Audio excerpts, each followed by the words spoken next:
ਜਾਵਣ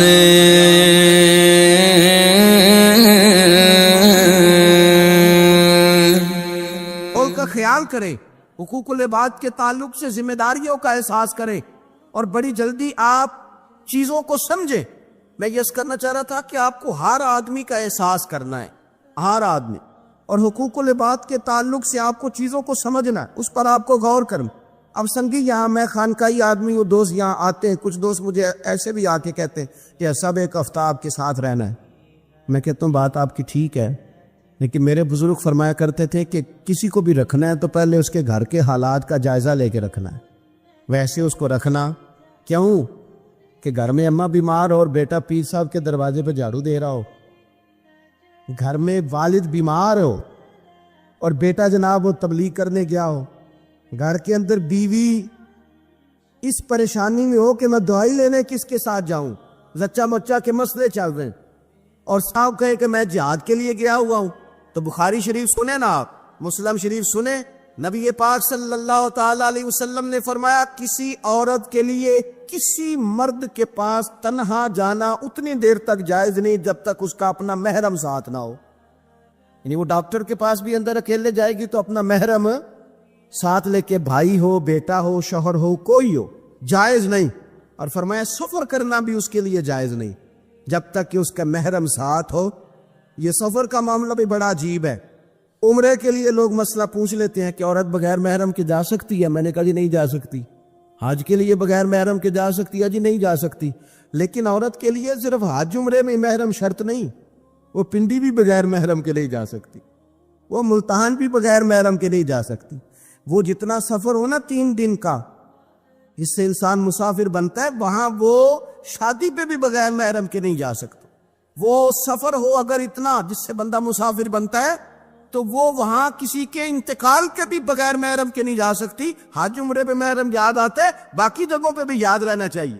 عزیز, نبی پاک صلی اللہ علیہ وسلم نے فرمایا عورت کسی مرد کے ساتھ تنہا نہ ہو جب تک کہ اس کا محرم ساتھ نہ ہو, اور وہ سفر بھی نہ کرے جب تک اس کا محرم ساتھ نہ ہو. ایک صحابی اٹھ کے کھڑے ہو گئے, بخاری مسلم ہے, عرض کرنے لگے یا رسول اللہ صلی اللہ علیہ وسلم, میری بیوی تو حج کرنے جا رہی ہے اور میرا نام جہاد کے لیے غزوے میں لکھ دیا گیا, وہ جا رہی ہیں حج کے لیے اور میں جا رہا ہوں جہاد کے لیے, تو میرے لیے کیا حکم ہے؟